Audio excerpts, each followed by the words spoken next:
प्रारंभ करते हैं। अपने अपने वीडियो ऑन कर लीजिए। कृष्णाय वासुदेवाय हरये परमात्मने प्रणतक्लेशनाशाय गोविंदाय नमो नमः। गोविंदाय नमो नमः।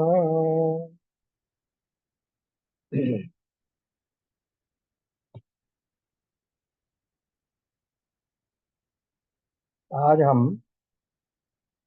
कठोपनिषद की दूसरी वल्ली के दूसरे अध्याय की तीसरी वल्ली के दूसरे मंत्र में प्रवेश कर रहे हैं।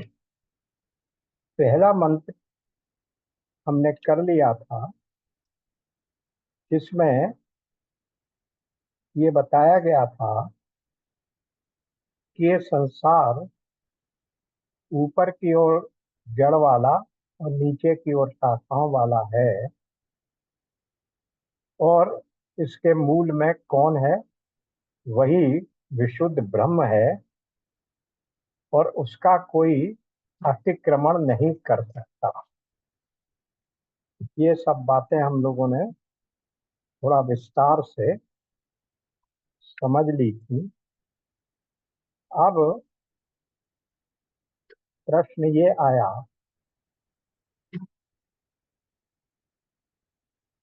कि शंका आई। श्लोक में, पुस्तक में देखिए, शंका आई कि ब्रह्म कोई चीज नहीं है, क्योंकि पैदा होने से पहले कुछ नहीं था, और इसलिए वो जगत का मूलभूत कारण जो ब्रह्म बताया, उसका तो उसकी तो सत्ता है ही नहीं। और जो कुछ भी, क्योंकि जगत के प्रादुर्भाव होने से पहले, दृश्यमान होने से पहले कुछ भी नहीं था, इसलिए ये कहा जा रहा है कि क्योंकि कुछ भी नहीं था, तो अब ये जो जगत हमें दिखने लगा, ये सब असत से ही प्रादुर्भाव हुआ। ये शंका है, क्योंकि इसके पैदा होने से पहले कुछ नहीं था। अब इस शंका का समाधान करते हुए उपनिषदकार कह रहे हैं कि ऐसी बात नहीं। क्यों नहीं है? कि जो कुछ भी जगत है, श्लोक में जो कहा गया, जो कुछ भी जगत है, यद इदम किंच जगत सर्वम, जो कुछ भी जगत है, ये सारा परमात्मा के रहते ही नियमतः चलता है। यहाँ परमात्मा से किसके बारे में कहा जा रहा है? प्राण शब्द जो श्लोक में प्रयोग हुआ है, वो व्याख्याकारों ने उसकी व्याख्या की, विद्वानों ने, कि प्राण का तात्पर्य यहाँ पर इस संदर्भ में ब्रह्म ही है। तो उस परमात्मा के, उस ब्रह्म के रहने से, उसकी सत्ता के कारण ही वो नियमतः चलता है। ये बात यहाँ कही गई है। इसलिए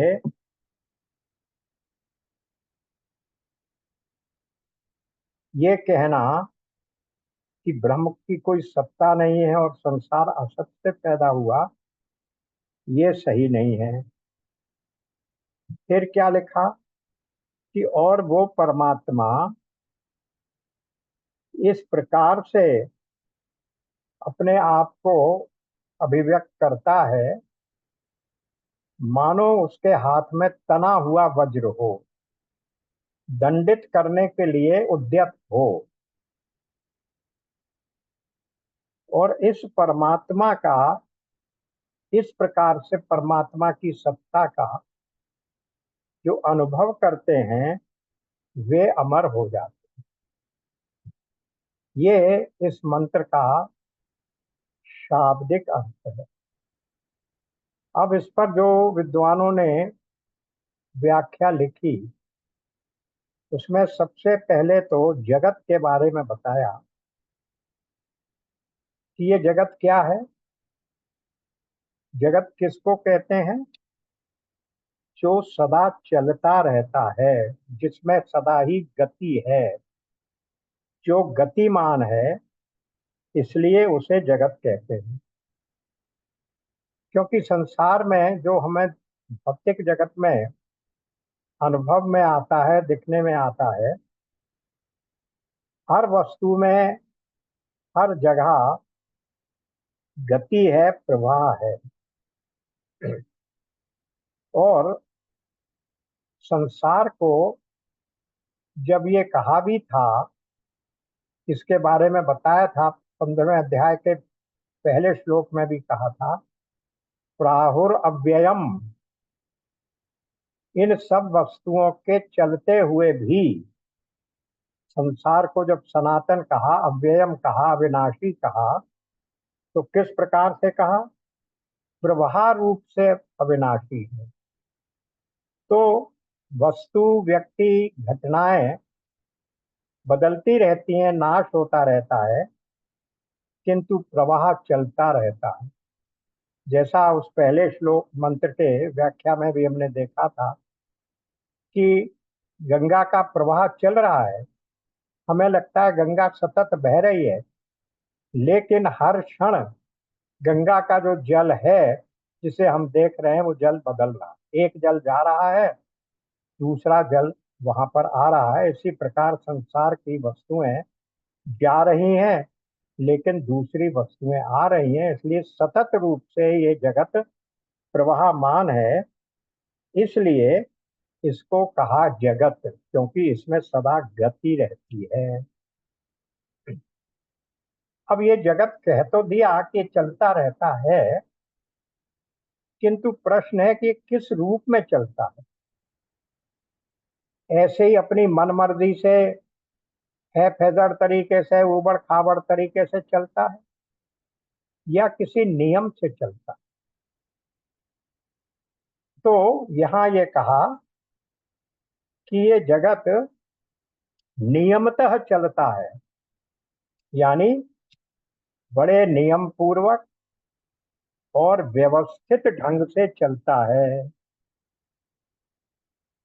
हर चीज नियम से चेष्टा कर रही है। अब यदि एक संसार असत से, कुछ नहीं से पैदा होता, तो इसमें चेष्टा क्यों है? वैसे भी हम देखते हैं कि जो भी कार्य होता है, उसमें कारण का प्रभाव रहता है। किसी ना किसी रूप में कारण ही उस कार्य रूप में अपने आप को व्यक्त करता है। तो जिससे जो चीज बनती है, उसमें वो चीज दिखती है। जैसे कपड़े में धागा दिखता है, और धागे में भी रुई दिखती है, घड़े में मिट्टी दिखती है। तो इसलिए जब संसार को भी हम इसी प्रकार ध्यान से देखते हैं, तो हर वस्तु में, जड़ या चेतन में, हमें है, यानी सत्ता क्या अनुभव होता है। नहीं है का कहीं अनुभव नहीं होता। घड़े को चारों तरफ से भी देखें, कितना भी ध्यान पूर्वक देखें, माइक्रोस्कोप से भी देख लें, तो उसके आसपास जो भी कुछ है, वो सब सत्तावान वस्तु है, कुछ ना कुछ है। नहीं है ऐसा कुछ नहीं है। तो घड़ा कुछ नहीं से पैदा होता, तो कुछ नहीं तो दिखता, आसपास में तो दिखता। तो इसलिए ये संसार जो कहा गया, जो शंका पैदा की गई कि नहीं ही से बनता है, नहीं है यानी नॉन एग्जिस्टेंस है, असत से बनता है। ये सत और असत की बात दूसरे अध्याय में गीता के में आ चुकी है, 2.16 में पहले ही हम देख चुके हैं। क्या है? ना सतो विद्यते भावो, ना भावो विद्यते सतः। सत्ता का, सत का कभी अभाव नहीं है और असत की कभी सत्ता नहीं है। इसलिए भी ये कहना गलत है कि ये संसार असत से बना। अब इसका एक दूसरा उदाहरण विद्वानों ने दिया कि संसार में यदि आप ध्यान दें यहाँ की प्रक्रिया पर, तो कोई भी वस्तु ऐसी नहीं है जो बिल्कुल अपना अपना अवशेष छोड़े बिना जिसका नाश हो जाए, कुछ न रहे। घड़े को फोड़ो तो ठीकरा हो जाएगा, ठीकरे को फोड़ो तो मोटा चूरा हो जाएगा, उस मोटे चूरे को और पीसे तो वो मिट्टी में आ जाएगा। इसी तरह कपड़ा जलकर राख हो जाएगा, मकान खंडहर हो जाएगा, लेकिन कुछ ना कुछ अवश्य बचेगा। तो संसार में पदार्थ बिल्कुल अवशेष न रहे ऐसा नाश नहीं हो सकता। जो भी चीज नष्ट होगी उसका कुछ ना कुछ अवशेष उन पंचभूतों में से किसी न किसी एक में या दो में, अनेकों में होगा, बचेगा। तो फिर जो कहा जा रहा है, ये जो शंका की जा रही है कि मरने के बाद कुछ नहीं बचेगा या आगे कुछ नहीं है और पहले भी कुछ नहीं था, तब वो ये नहीं सोचते कि जब एक छोटी सी चीज, घर है या घड़ा है, उसको भी तोड़ते हैं तो उसके बाद कुछ ना कुछ बचता है, बिल्कुल अवशेष नहीं हो जाता।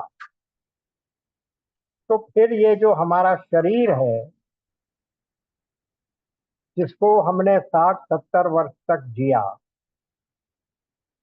जब उसकी मृत्यु होगी तो भी हमारा कुछ ना कुछ बचेगा ही। अतः कुछ नहीं से पैदा हुआ, कुछ नहीं पैदा हो सकता, कुछ नहीं से कुछ नहीं पैदा हो सकता। और जो ऐसा कहते हैं वो बिल्कुल सिद्धांत के विपरीत बात कर रहे हैं। Nothing can be produce out of nothing. अब दूसरी बात जो यहाँ कही गई, ये जगत की सत्ता के बारे में बताया जो शंका की जा रही। दूसरी बात कही है कि ये नियमतः चलता है। और किसके कारण से चलता है? किसकी उपस्थिति के कारण से चलता है? ब्रह्म की उपस्थिति के कारण से। क्यों? यहाँ ब्रह्म का नाम प्राण लिया गया, तो कहीं कहीं संदर्भ के अनुसार प्राण शब्द का अर्थ ब्रह्म भी होता है।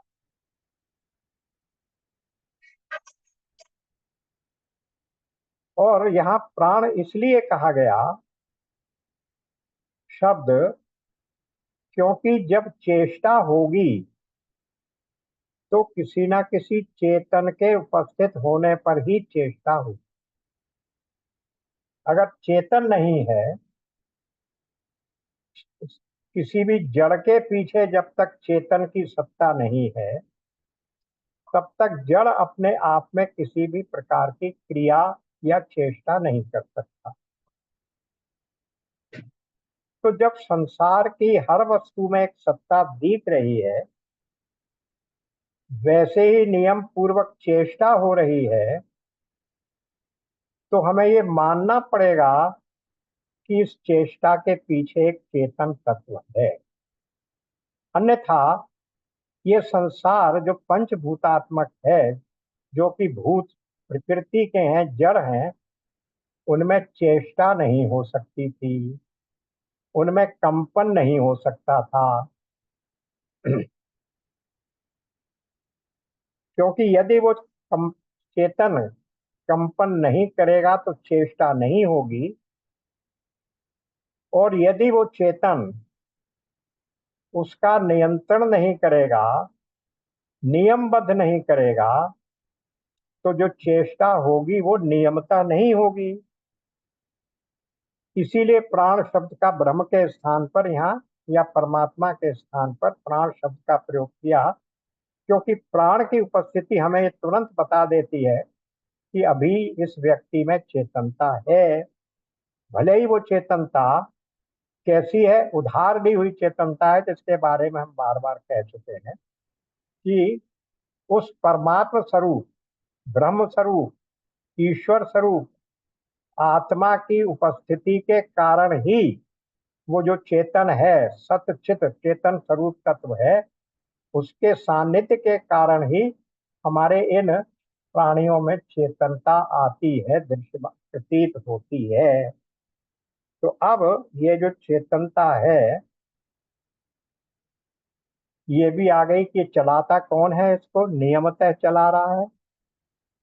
और अगर चलता हुआ दिख रहा है तो उसके पीछे एक चेतन तत्व होना चाहिए, और इसलिए भी होना चाहिए कि जब नियमतः चल रहा है तो वो चेतन तत्व ज्ञान स्वरूप भी होना चाहिए। इस प्रकार से ब्रह्म की सत्ता, जो सत चित आनंद स्वरूप है, उसमें सत भी बता दिया, और उसका चित चेतन स्वरूप और ज्ञान स्वरूप दोनों बातें बता दी। पर फिर ये इसको नियम में कैसे रखता है? तो उसके लिए क्या कहा, श्लोक में कहा, महद भयम वज्रम उद्यतम, भारी भय दिखाकर। और कैसा भय दिखाकर? जैसे कोई व्यक्ति तुम्हारे पीछे वज्र लेकर खड़ा हो, डंडा या कोड़े लेकर नहीं, वज्र लेकर खड़ा हो, इस प्रकार का भयानक भय दिखाकर वो चेतन तत्व, जो सत्ता है, जो ब्रह्म है, वो इस सारे जगत को नियमित कर रहा है। अब दूसरी बात जो कही, श्लोक में अंतिम में क्या कहा, जो इस बात को जान लेता, किस बात को, कि ये संसार, ये जगत चलायमान है, निरंतर गतिशील है, लेकिन इसकी गतिशीलता के पीछे एक चेतन तत्व होना चाहिए, अदरवाइज जड़ वस्तु अपने आप गतिशील नहीं हो सकती। और वो चेतन तत्व भी ज्ञान स्वरूप होना चाहिए, क्योंकि वो जड़ वस्तु में अगर चेतनता आवेगी और वो नियमतः नहीं आई, क्रमबद्ध रूप से नहीं आई, तो भी वो संसार या जगत का निर्माण नहीं हो सकता। ये सब बातें दिखा दी, और फिर वो सब चीजें अपने आप चल क्यों रही हैं, कैसे चल रही हैं? क्योंकि वो चेतन तत्व सबको भयभीत किए रखता है। भय बिन प्रीत न होए गुसाई, ये जो बात है, तो बिना भय के कोई भी तत्व काम नहीं करता। इसलिए वो तना हुआ वज्र है, उसने तान रखा है, वज्र वज्र, तो उसके कारण, उसके भय से सब कुछ नियम पूर्वक चल रहा है। लेकिन इसका फल क्या हो रहा है, फलश्रुति क्या है? फलश्रुति ये है कि वो कह रहे हैं कि जो इस परमात्मा के इस स्वरूप को सारी साक्षी रूप से समझ लेता है, कि ये जो कुछ भी इस जगत में हो रहा है, इन सब प्रवृत्तियों का प्रेरक परमात्मा ही है। उसकी उपस्थिति के कारण ही हम ये सारी प्रवृत्तियां कर रहे हैं, वो अमर हो जाता है। अपनी सारी प्रवृत्तियों को उसके उसमें उससे प्राप्त हुई समझ लेता है, और केवल मुंह से कहकर नहीं, हर समय अपने उस साक्षी भाव को स्पष्ट रखना पड़ेगा। जब साक्षी रूप परमात्म भाव में स्थिरता होगी, तब अमृत भाव स्वतः ही प्राप्त हो जाएगा। अमृत की सिद्धि हमें स्वही प्राप्त हो जाएगी। इसलिए अमरता क्या डिफाइन की गई यहाँ? अपने साक्षी भाव में से न डिगना ही अमरता है। ऐसा जानने वाले को मोक्ष की प्राप्ति, कैवल्य की प्राप्ति हो जाती है। अब हम आ गए श्लोक सारी मंत्र संख्या 3। अब ये तीसरा मंत्र क्या बता रहा है कि ईश्वर का भय कितने बड़ों बड़ों को है, हमें आपको नहीं, संसार के प्राणियों को नहीं, देवताओं को भी है। और वो देवता भी कौन से? जो सबसे प्रमुख देवता हैं,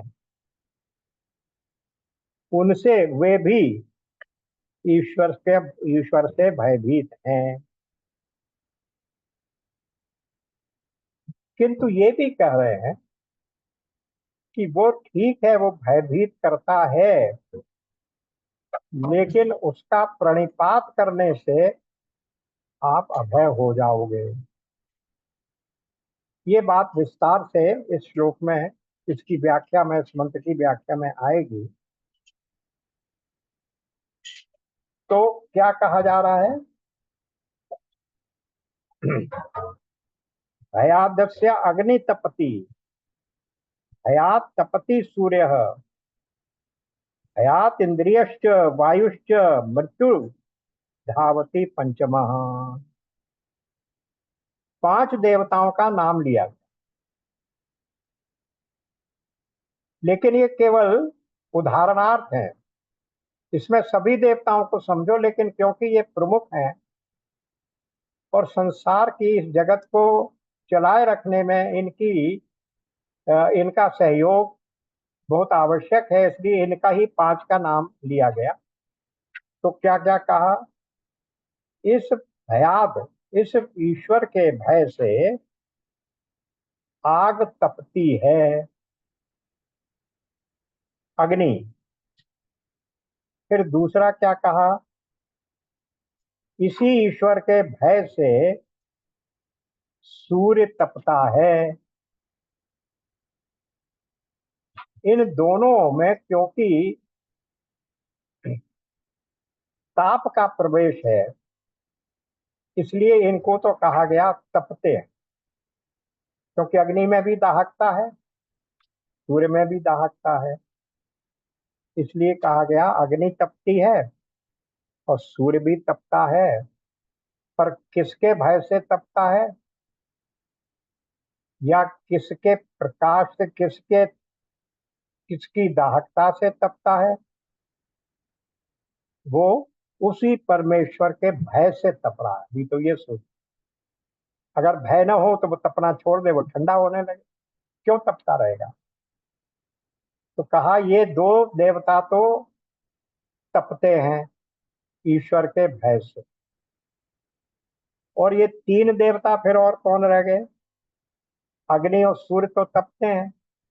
फिर 3 का नाम लिया, इंद्रश्च वायुश्च मृत्यु।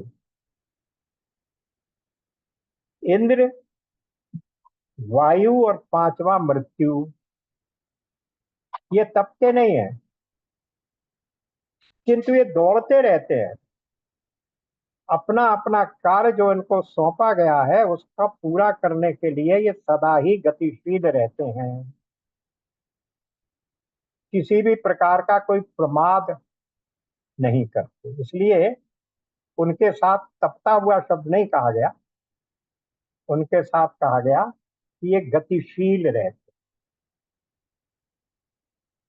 अब जरा सा यहाँ एक एक देवताओं का महत्व समझ लीजिए और फिर समझिए कि ये सब इतने महत्वपूर्ण होने पर भी वो देवता किससे भयाक्रांत है? ईश्वर से। तो अग्नि क्या है? अग्नि बहुत सामर्थ्यवान शक्ति है देवताओं में, क्योंकि जो कुछ भी हम देवताओं को भी पहुंचाना चाहते हैं वो अग्निहोत्र के माध्यम से ही आहुति देकर देवताओं तक पहुंचता है। इसलिए अग्नि को देवताओं का मुख भी कहा गया।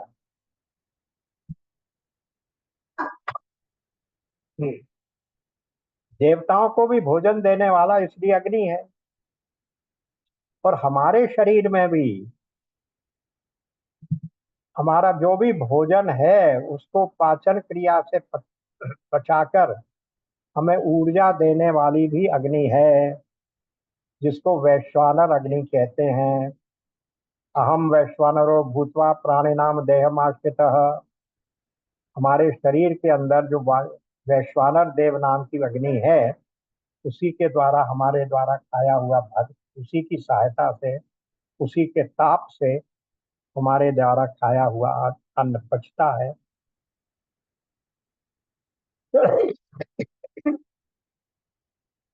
तो ये बात हुई अग्नि की। अब इसी प्रकार सूर्य है। सूर्य भी किससे तप रहा है?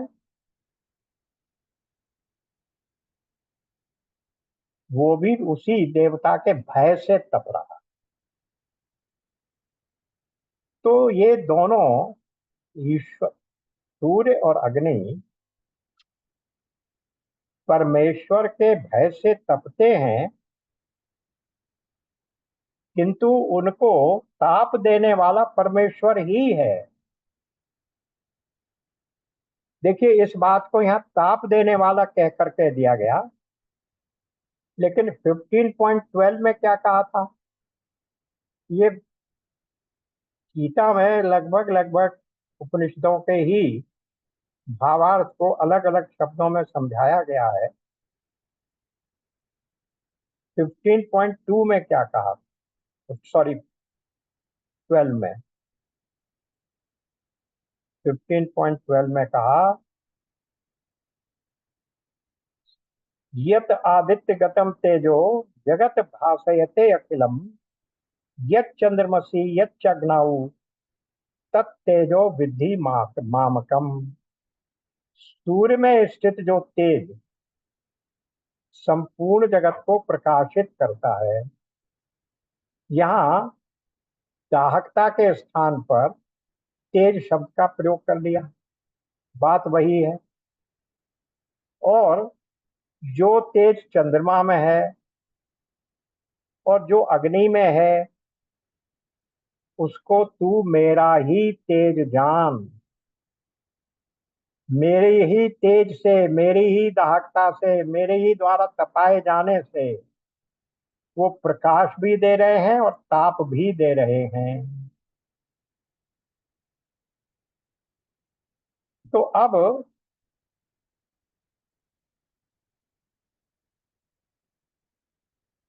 परमेश्वर पर ताप देता किस रूप से? अपने उस तेज को जो 15.12 में कहा गया, या अपने उस ताप को जो अभी हम 2.3.2 में कह रहे हैं, वो कैसे देता है? कोई अलग रूप बनाकर उस ताप को देता है कि मैं यहाँ खड़ा हुआ हूं तो मैं हीट दे रहा हूं? ऐसा नहीं है। परमेश्वर का कोई ना अलग रूप है ना कोई अलग नाम है, क्योंकि वो नाम रूप से ऊपर है, नाम रूप का विषय नहीं है। फिर भी सारे ही रूप उसके हैं, सारे ही नाम उसके हैं, क्योंकि जो कुछ भी है वो वही वही तो है। एक मेवा अद्वितीयम, और तो कोई दूसरी चीज है ही नहीं। तो जो भी नाम और रूप हम देख रहे हैं वो सारे नाम और रूप तो उसके ही हैं। लेकिन अंतर्यामी रूप से वो सब पर शासन करता है,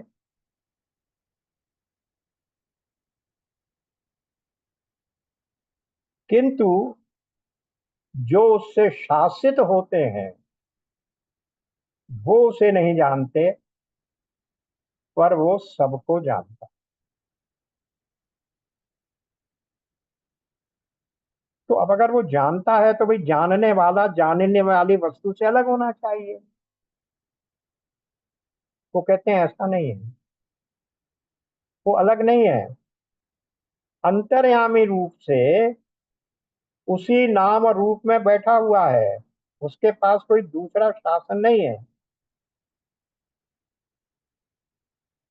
तो फिर कैसे शासन करता है? शरीर न रहते हुए भी उन उन शरीरों में रहकर ही वो सबका शासन करता है। देखिए फिर आ जाइए 15.17 पर।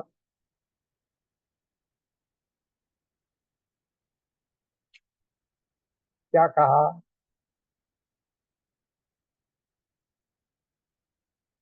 उत्तम पुरुष तो अन्य परमात्मे तु उदाहरता, यो लोक त्रयम आविश्य विभर्त व्यय ईश्वर। इन दोनों से उत्तम पुरुष तो अन्य ही है, जो तीनों लोकों में प्रवेश करके सबका धारण पोषण करता है और अविनाशी है। तो सब में प्रवेश करने का मतलब ये नहीं है कि वो अलग था, ये वस्तु अलग थी। वो सदा से ही उनमें प्रविष्ट था, केवल उनका नाम, उसका नाम और रूप अलग अलग हो गया। नाना नाम नाना रूपों में अपने को अभिव्यक्त कर रहा है, पर सब जगह जिस भी रूप में अभिव्यक्त कुछ भी दिख रहा है वो सारा दृश्यमान जगत उसी का विविध रूपों में नाम और रूप है।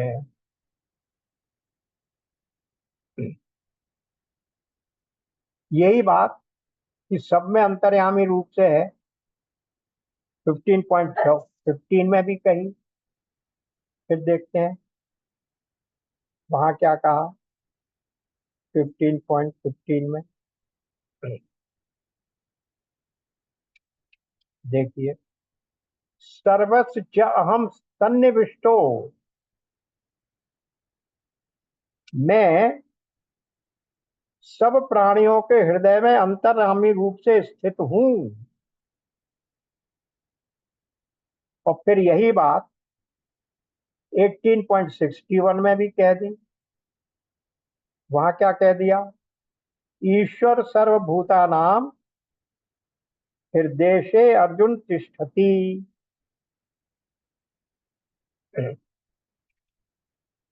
हे अर्जुन, शरीर रूप यंत्र में आरूढ़ हुए संपूर्ण प्राणियों को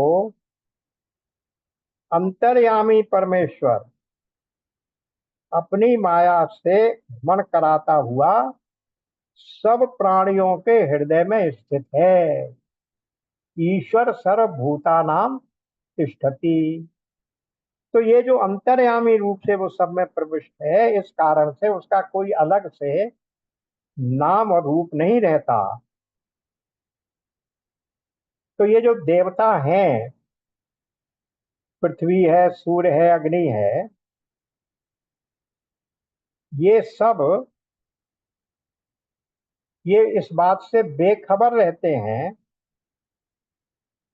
कि हमारा भी प्रेरणादायक कोई ईश्वर है। पर इन सभी को जो जानता है, शासित रखता है, वही प्रत्येक जीव का अंतर्यामी आत्मा कहिए, ईश्वर कहिए, परमात्मा कहिए, वो है।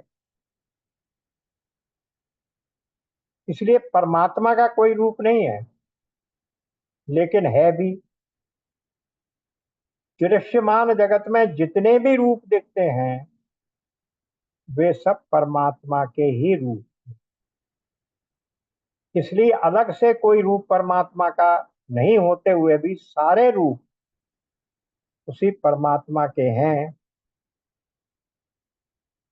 तो फिर क्या हम भी उसी परमात्मा के रूप हैं?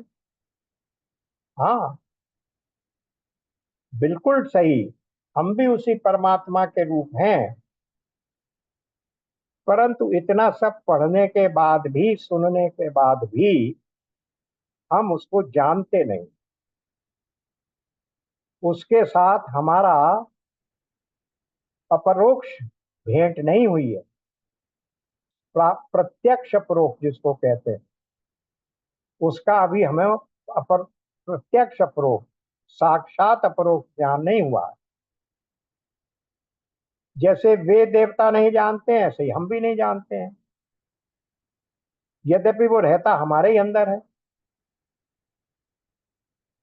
तो इसका तात्पर्य क्या हुआ? यदि हम उसे जान लेंगे तो हम में उसमें कोई भेद नहीं रह जाएगा। ब्रह्मविद ब्रह्मैव भवति, जानत तुम्हें तुम ही रह जाए। अभी तो ये सब इसलिए हो रहा है ना कि हमारे अंतर में बैठे हुए भी हम उसको अलग समझ रहे हैं, अपने आप को अलग समझ रहे हैं। पर ये हो किस कारण से रहा है? ये उपाधि के कारण से ही तो हो रहा है। ये बात अलग है कि सूर्य की और अग्नि की उपाधि बहुत बड़ी है, हमारी आपकी जीव की उपाधि छोटी है। लेकिन ये सब औपाधिक भेद है। जैसे ये भेद समाप्त होता है, तब परमात्मा और आत्मा में कोई भेद नहीं रह गया, जीव और परमात्मा में कोई भेद नहीं रह जाता। अब कभी कभी हमें ये भ्रम होता है कि क्योंकि हम परमात्मा को देख नहीं पाते, और ये बड़ा परोक्ष विचार है कि जो भी कोई व्यक्ति या देवता कर रहा है, वो स्वयं नहीं कर रहा, उसके पीछे परमात्मा की चेतन शक्ति है। ये मन में नहीं आता। प्रत्यक्ष में क्या दिखता है? मैंने आपका कल्याण किया तो आपको दिखेगा कि मैंने आपकी सहायता की। ये नहीं दिखेगा कि मैंने सहायता किसकी शक्ति से की और क्यों की। उसी की प्रेरणा से और उसी की शक्ति से मैंने सहायता की। ये हमारे ध्यान में नहीं आता। हम जो व्यक्ति हमारे सामने प्रत्यक्ष रूप में है, वही हमें मदद करता हुआ प्रतीत होता है, जबकि उसके अंदर जो अंतर्यामी रूप से बैठा हुआ है, जिसको कह दिया कि सूर्य चंद्र और अग्नि में भी वही है, हम में आप में भी वही है, जैसे गीता में कह दिया, तो वही तो हमें प्रेरणा दे रहा है, प्रवृत्ति कर रहा है, और वही हमें उस काम को करने की शक्ति दे रहा है। इस रूप में परमात्मा ही है। लेकिन हम और आप भ्रम पूर्वक ये सोचते हैं कि परमात्मा ने कहा हमें मदद की, मेरे तो मित्र ने मदद की, मेरे परिचित नेता ने मेरी मदद की। उस समय हम उस परोक्ष परमात्मा को भूल जाते। तो इसी प्रकार क्या हुआ? अब हमने अग्नि और सूर्य की तो बात कर ली। अब ये जो इंद्र, वायु और मृत्यु, तीन देवता रह गए। इनके बारे में एक कथा केनोपनिषद में आती है। जो बैकग्राउंड अभी बताई कि जब कोई सहायता करता है तो हम ये समझ लेते हैं कि हमने सहायता किया, हम कुछ विजय प्राप्त कर लेते हैं तो हम समझते हैं हमने ये कार्य किया, हम अपने आप को कर्ता मान लेते हैं, जबकि वो कार्य के कर्ता भी हम उसी की शक्ति और उसी की प्रेरणा से बनते हैं। तो इसी विषय में, इसी बैकग्राउंड के साथ समझिए कि नोपनिषद में एक कथा आती है, कभी सुनी भी होगी, कि जब देवासुर संग्राम हुआ देवों के और देवताओं के बीच में, तो भगवान की शक्ति से देवता लोग जीत गए। पर जैसा अभी कहा, भगवान अपने आप को प्रकट करता नहीं है। तो देवताओं को ये अहम हो गया, ये अभिमान हो गया कि हम तो अपनी शक्ति से जीते हैं, हमने राक्षसों को खत्म कर दिया। लेकिन आप देख चुके हैं रामचरितमानस में भी हर जगह कि भगवान को अपने भक्त या अपने आश्रित का अभिमान किसी भी रूप में पसंद नहीं, इसलिए किसी ना किसी रूप में वो उसके अभिमान का मर्दन करते हैं। नारद जी में भी अभिमान हो गया था, बाकी सब जगह। तो इन देवता को जब अभिमान हो गया तो भगवान ने सोचा कि ये तो नहीं होना चाहिए।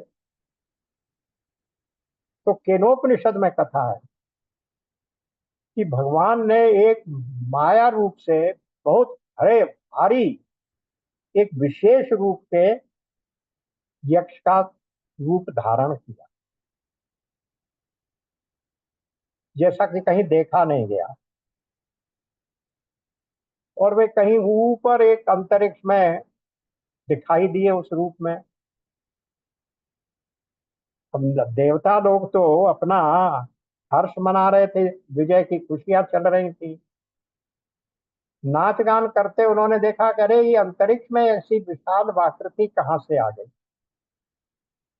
तो इसका पता लगाना चाहिए। बस लगता है कोई राक्षस बच गया, क्योंकि वो ऐसी विशेष आकृति थी जो ना राक्षस की थी ना देवता की थी, कोई ऐसी विशेष थी। तो भाई कोई एक ऐसी इस आकृति का कोई राक्षस बच गया।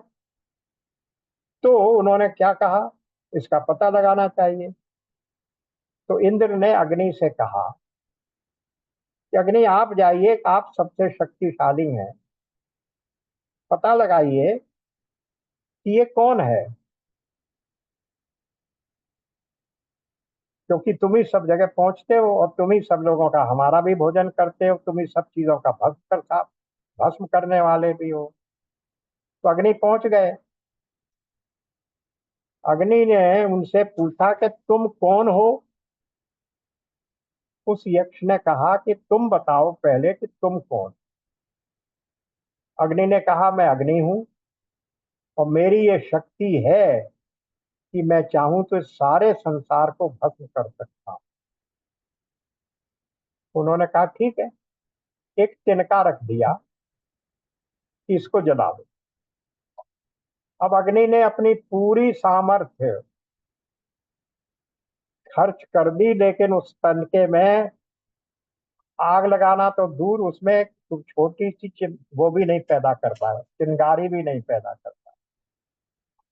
थक कर वापस आ गए, पराजित सा मुंह लटकाए हुए। तब कहा गया कि भाई अग्नि के बाद जो दूसरे शक्तिशाली देवता है वो कौन है। वो है वायु। अब वायु देवता को भेज दिया।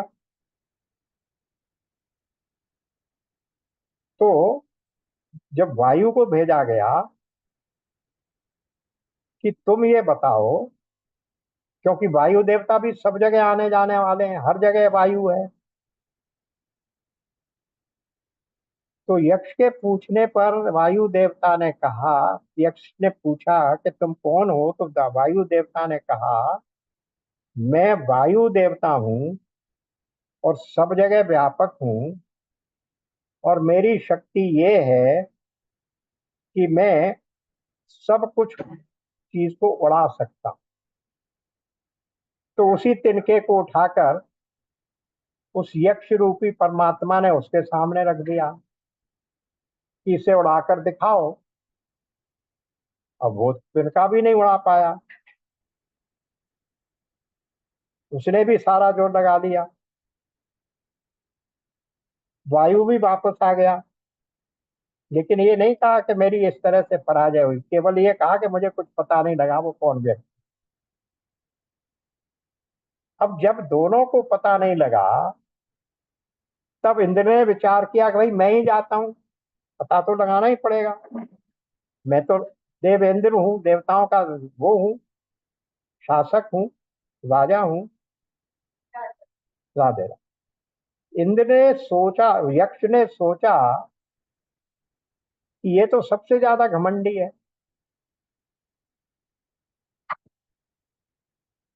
तो सबसे पहले राजा ही कहता है कि मैं जीतना हूं, तो इसलिए इसको तो अच्छी तरीके से शिक्षा देनी चाहिए। तो इसलिए निश्चय किया कि मैं इससे बात ही नहीं करता। और वो जो परमेश्वर का माया रूप था, वो अज्ञान से प्रकट हुआ और अज्ञान में लीन हो गया। इसी प्रकार मायिक स्वरूप भी माया में ही लीन हो गया, परंतु उस दृश्य को देख करके ये लीन भी हो गया। इंद्र विचार करने लगा कि ये कौन था जो चला गया और कौन था जो इतना विशाल रूप धारण करके आया था। लेकिन उसके मन में ये श्रद्धा हुई कि ये कोई बहुत बड़ी सामर्थ्यवान शक्ति है, किंतु फिर भी मुझे इसका पता नहीं लगा, फिर भी मैं पता लगाता हूँ। इसलिए उस श्रद्धा के कारण वो ध्यान में बैठ गया, विचार करने लगा ये कौन हो सकता है। उसी समय वहां भगवती उमा प्रकट हो गई।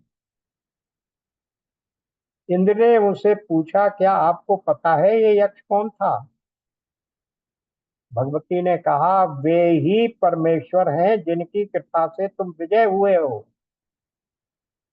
तुम्हारे ऊपर दया करके तुम्हारे व्यर्थ के अभिमान को नष्ट करने के लिए ही यहाँ प्रकट हुए थे। इस प्रकार से परमेश्वर को सबसे पहले देवताओं ने जाना। उससे पहले तो वो अपना ही को कर्ता समझ रहे थे। उन्हीं अग्नि, वायु और इंद्र के तीन नाम यहाँ इस मंत्र में, इस उपनिषद में इसलिए आए। तो ये इस प्रकार से पांच हो गए। अग्नि तभी तपता है जब अंतर्यामी प्रेरणा करते हैं। वायु तभी उड़ाता है जब अंदर बैठा हुआ अंतर्यामी नियामक है। इन सबके अंदर रहकर वो प्रेरक है, जो इस बात को जानता है कि न अग्नि कुछ कर सकता है न वायु, करने वाला तो वो एकमात्र ब्रह्म ही है। वो अभय पद को प्राप्त कर लेता। सूर्य भी वैसे ही बड़े नियम से चलता है, आचरण करता है।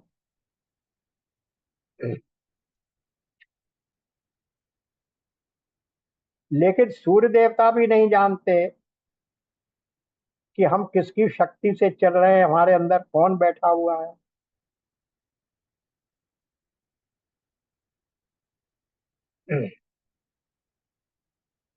अर्जुन ने, ये देखिए निकालिए 10.20, विभूति योग।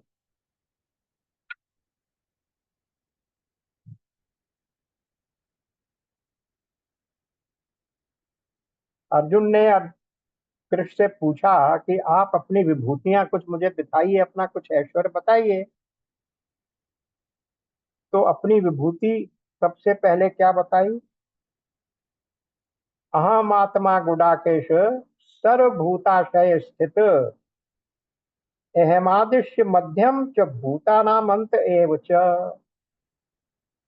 हे अर्जुन, मैं सब भूतों के हृदय में स्थित सबका आत्मा हूँ, यानी सब भूतों के हृदय में आत्मा के रूप में स्थित हूं, और संपूर्ण भूतों का आदि मध्य और अंत भी मैं ही हूं, यानी मेरे अतिरिक्त और कुछ है ही नहीं। जब आदि मध्य और अंत कह दिया तो फिर हो गया कि मैं तो हूं। तो इस प्रकार वहां भी अर्जुन को यही बात बताई भगवान ने। तो जैसे हमारे अंदर आत्मा बैठा है, वैसे ही आदित्य के अंदर भी आत्मा बैठा है। अब इसी प्रकार से शनि और राहु आदि को समझ लीजिए। पर हम ये नहीं जानते कि हमारे अंदर आत्मा बैठा है, या ये राहु केतु भी या शनि देवता भी उसी के भय से भयभीत हैं। तो जब ज्योतिषी हमें कहता है आपको शनि की राशि लगने वाली है, राहु की राशि लगने वाली है, आप डर जाते हैं, जप और अनुष्ठान करते हैं। लेकिन जो ये जानता है कि शनि देवता का भी देवता, उस सूर्य का भी बाप मैं ही हूं, क्योंकि मैं और वो में अंतर थोड़ा ही है। तो फिर कहते हो कि जो शनि का पिता कौन है? सूर्य। सूर्य है शनि का पुत्र। अब शनि सूर्य का पुत्र, और सूर्य किसका पुत्र? परम परम पिता परमात्मा का। तो फिर वो व्यक्ति फिर हिम्मत से कहता है कि तुम जिस शनि की बात कर रहे हो उसके बाप के बाप को मैं जानता हूं, मैं ही वो रूप हूं, मुझे क्या डर है। तो इसलिए इस विशेषता को समझना कि मुझ में और सूर्य में कोई अंतर नहीं है। अंतर कितना है? क्वालिटेटिव डिफरेंस नहीं है, क्वांटिटेटिव डिफरेंस है। उसमें शक्ति ज्यादा है, मुझ में शक्ति कम है। लेकिन मैं भी उसी परमात्मा का अंश हूं, या वही परमात्मा मुझ में भी अभिव्यक्त है। अंश कहना गलत होगा, वही परमात्मा मुझ में भी अभिव्यक्त अभिव्यक्त है, और वही परमात्मा सूर्य में भी अभिव्यक्त है। इसलिए मुझ में और सूर्य में कोई अंतर नहीं है। हम अपनी वास्तविकता को जान लें तो हम अभय हो जाएंगे। अब एक रह गया मृत्यु। मृत्यु का भी यही हाल है। इसको बस संक्षेप में बताया है, क्योंकि ये जो हमारे पुराण, वो सॉरी, ये जो हमारे पुराण हैं, वो कथा के माध्यम से ब्रह्म की विभूतियों का वर्णन करते हैं। तो मार्कंडेय ऋषि की बात है, मार्कंडेय पुराण, जिसका एक भाग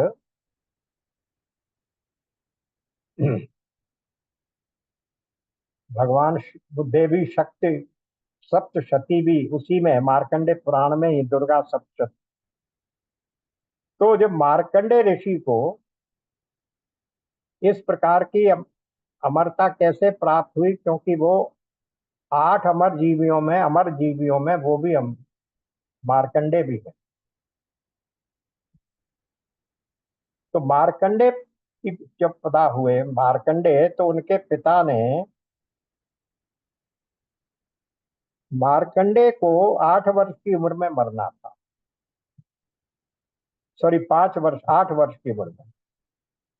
5 वर्ष की उम्र में पिता ने उसको जनेऊ संस्कार करा दिया, और उसको उपदेश देकर शिव पूजा में लगा दिया।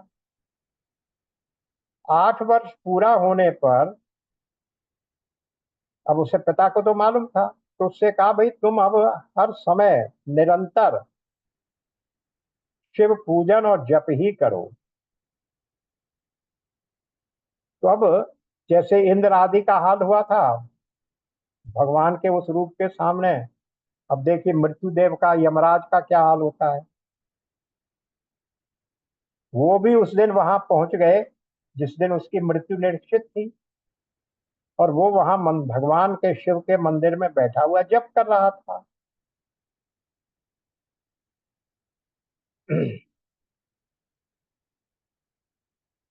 तो जैसे इंद्र आदि नहीं समझते थे कि हम किसकी शक्ति से काम कर रहे हैं, यमराज भी नहीं समझते थे। तो उन्होंने कहा कि चलो मैं इस बच्चे को पकड़ कर ले चलता हूँ। बच्चे ने जब कुछ ऐसा देखा कि कुछ होने वाला है तो डर कर वो भगवान की, शिव जी की पिंडी से चिपक गया और रक्षा करो कहने लगा। शिवलिंग से चिपट गया। उस चिपटे हुए को देखकर भी यमराज ने ये विचार नहीं किया कि ये किसकी शरण में है और किसकी शक्ति से ये क्रिया कर रहा हूं मैं। जैसे ही उसे खींचने लगे, शिवलिंग से अलग करने लगे, उसी समय भगवान शंकर ने मायावी रूप प्रकट करके यमराज को लात मारी और वो वहीं खत्म हो गया। यमराज मारे गए। सोचिए, सबको मरने वाला मृत्यु भी मृत्यु को प्राप्त करता है। मार्कंडेय भगवान शंकर के उस रूप को देखकर प्रार्थना करने लगा, अब अगर यमराज 5 मिनट के लिए भी मर जाए तो संसार का तो सारा व्यवहार ही उलट पुलट हो जाएगा।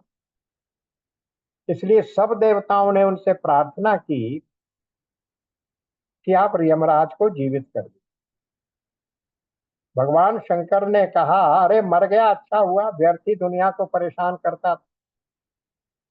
देवता ने कहा, देवताओं ने कि मृत्यु के बिना हमारा काम नहीं चलेगा, तो इसलिए देवताओं की प्रार्थना करने पर भगवान ने उनकी प्रार्थना स्वीकार करके यमराज को जीवित कर दिया। पर कहा, इसे वापस यमराज बना देता हूं, लेकिन इसे समझा दो कि भविष्य में मेरे भक्तों पर अत्याचार न किए। अगली बार मार डालूंगा तो फिर नहीं पिलाऊंगा। अतः मृत्यु भी अपनी शक्ति से नहीं मार सकता।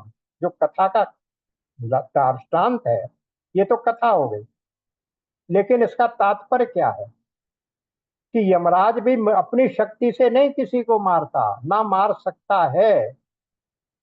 उसको शक्ति और प्रेरणा देने वाला, यमराज को भी शक्ति और प्रेरणा देने वाला वही ब्रह्म है, जो जिसके भय से सब काम अपना अपना कर रहे हैं। तभी तो कहा, जिसके भय से अग्नि तपता है, सूर्य तपता है, अग्नि और ये वायु और अग्नि, वायु और इंद्र और मृत्यु भागते रहते हैं।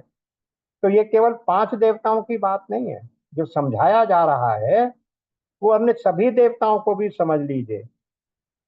तो इस प्रकार से जो व्यक्ति इस बात को समझ लेता है कि संसार में जो कुछ भी है, जो कुछ जानने योग्य है और जिसकी शक्ति और सामर्थ्य से सब कुछ हो रहा है, वो ब्रह्म ही है और वही ब्रह्म मैं भी हूं, वही मुझ में है और मैं सब में हूं, वही व्यक्ति फिर ब्रह्म को प्राप्त होकर अभय और अमर हो जाता है। ये बात यहाँ इस श्लोक के द्वारा समझा। अब समय पूरा हो गया है, आज विराम लेते हैं।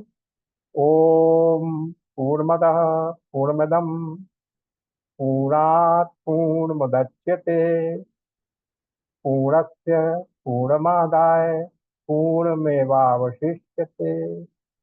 ओम शांति शांति शांति। नारायण नारायण। राधे राधे। नारायण सबको नमस्कार। नमस्कार।